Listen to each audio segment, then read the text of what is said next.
But first, do you believe in angels? Well, high-flying Susie Anthony had it all. A top job, jet-set lifestyle, swanky flat in Tokyo, and a wardrobe full of designer labels. And Susie loved living life in the fast lane, until it nearly killed her. Aged just 35, Susie almost died after a massive cocaine binge. She believes she only survived because of an angel, and she joins us now. Welcome.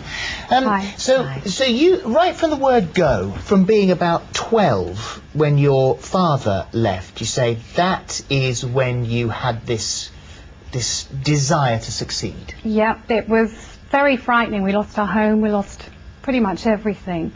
And I remember saying as a 12-year-old kid, the more money I can get, the safer I'll be. So I kind of forgot about being a good person and just went out to get rich quick. And you managed. You did incredibly well. You were PA to some of the most successful, wealthy businessmen in the world. Yeah. You ended up in Johannesburg. You were sadly married there, but the marriage didn't last. Yeah. And so at that point in your life, why did you decide? I mean, you seem to have it all in that part of the world, that you were going to up sticks and move again. I was just bored, and I guess I was doing a geographical, thinking if I go and do the same things in another place, I'll feel okay. But you take your problems with you. But what sort of person were you at that stage, when you'd begun to get it all? Still good-hearted at base, but, you know, very materialistic. It was a case of, I'll show you who I'm with, and you can tell me who I am, because I didn't have a clue, and I had no self-esteem. And having lots of things and being in exciting places sort of gave me a glamorous image. But it's when you go home that you realise it's all pretty empty, really. And it was, Totally. But it was this lifestyle you were living, working for an extremely wealthy man as his PA in Tokyo. Tokyo is a very fast-paced, fast money, everything, isn't it? And your life was going around in private jets and designer clothes. Yeah. And then drugs crept in as well, because you say you're running from something, some emptiness inside you. Yeah. We know people say, and then I started on the drugs. And was that giving you anything? At first it gave me the energy to continue the lie. You know, to convince everyone everything's okay and I can do this. But like you say, I was getting home every night and I wasn't convincing myself. And eventually I had to take more and more, and it took over. And this was cocaine? Yeah. Yeah. And then on a trip back to England to visit your mother in Windsor, you overdid the cocaine in her bedroom, and you had convulsions and seizures, and you were very ill, and you surprised the doctors by coming out of that. Yeah. And then you flew off again back to a place you had in Johannesburg and did it again. Yeah. But this was the time, this was the wake-up call for you, and something extraordinary happened to you.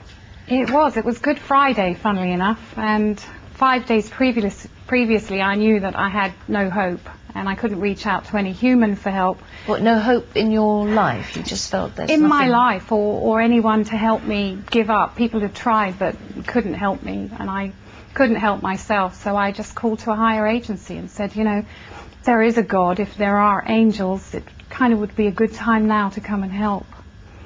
But nonetheless, this was after that prayer, or whatever you want to call it, you took some more cocaine, you overdosed, really, had convulsions, and how did you have this out-of-body experience? Well, basically, I looked down at my body and it had gone dark blue, and I realised I was no longer in the envelope of my body. I looked around the room and it was filled with a bright sapphire blue light, and I thought, God, I am dead, and this must be God. And I just felt very peaceful and filled with love, and then taken through in a whirlwind almost through a life review to work out where I'd lost my way. Who took you through the life review? A voice inside my head called Michael, which I later found out to be the Archangel Michael, Angel of Mercy. Saying what to you? Just, it's not your time. This was part of your training. You had to come to planet Earth, experience all these, you know, weird things, corruption, power, greed, lust, you know, sex, drugs, rock and roll, the whole tutti, and learn from it and reconnect to us and find out what your real mission is. Go back and teach people to wake up, how to love themselves. How did you feel being sent back?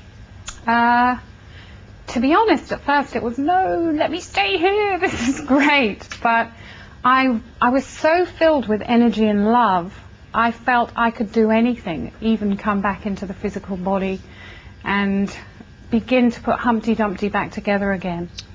This was all 15 years ago. In the last 15 years, you have put your life back together and discovered that you say you have a gift of healing. Yeah. And that you've been working and helping others to find themselves. Absolutely. I've travelled all over the world because I was filled with incredible energy, and I just wished to find out how to stay connected, how to, you know, feel this kind of passion and bliss. And I was always guided from that moment on to exactly the right teachers to learn how to stay connected. So you've had a couple of relapses, and Michael has been there at each of those. Yeah. So obviously you've got a pathway. You're in tune. But what about the rest of us? How easy is it for us to access the angels?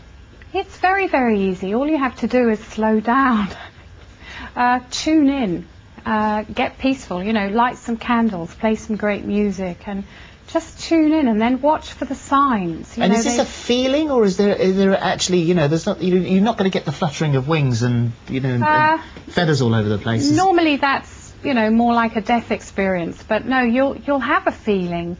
You'll start to notice coincidences in your life that guide you. The right person, you're thinking of someone, they just happen to phone, and it's the job offer or the money you need or whatever.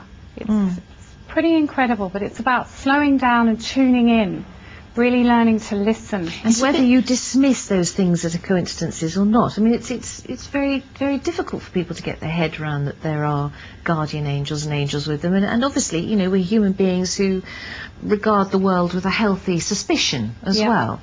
And it's difficult to hand over your life to something unseen. But it's odd that this cosmic force would help you to find a new job or find a new flat or find the right money. You would think that the path that they would take you on would be to sort of spiritual enlightenment and forget about the material stuff. Don't worry about the job and the house. Trouble is, you know, if I go into Tesco's as a healer and I say, sorry, I'm not paying for this because I work with angels, they'd lock me up. So it's about having sacred relationship to all the material stuff. You can still have that, but you know, you don't esteem yourself from it anymore, but it is necessary. So it's not something you define yourself by anymore? No, not at all. It's fascinating. I mean, I've always felt that I was guided to houses I've lived in, definitely. Always something just turned up. I've never searched for a house, it's always found me. And so I've always said to my mother, I'm quite certain I've been guided to houses. But what about you? This is your book, Susie. A Map to God. There you go. Awakening Spiritual Integrity. That's the book. And you're gonna come back a little bit later, yeah? Yes, I am. Stay with us this morning. Because we